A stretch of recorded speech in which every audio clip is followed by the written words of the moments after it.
Côte d'Ivoire. Voici l'hommage de Laurent Gbagbo à Robert Mugabe. L'Afrique a perdu un grand patriote. Mais avant de débuter, abonnez-vous à la chaîne comme ceci.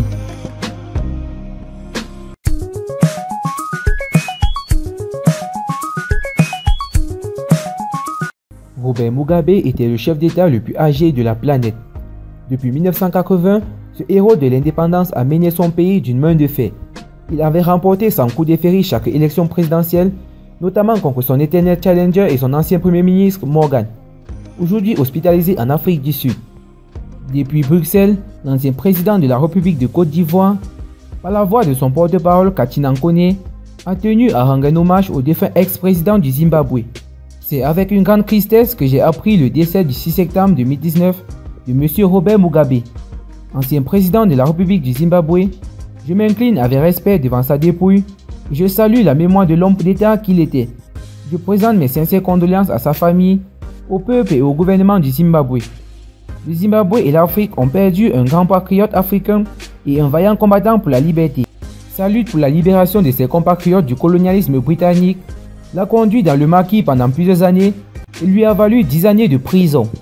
À l'indépendance de son pays en 1980, il a offert l'hospitalité à tous les mouvements politiques qui étaient en lutte contre le dernier bastion du colonialisme et de l'apartheid en Afrique australe. Il a ainsi joué un rôle déterminant, entre autres dans l'indépendance de la Namibie et dans le combat contre l'apartheid en Afrique du Sud.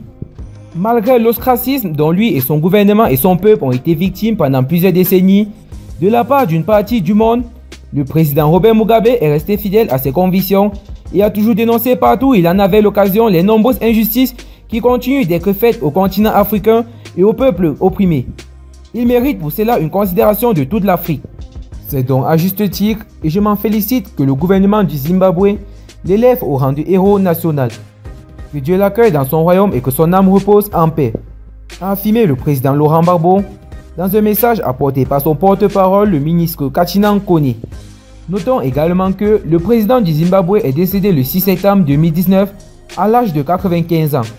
Il manquait 5 ans de plus pour atteindre un siècle sur terre.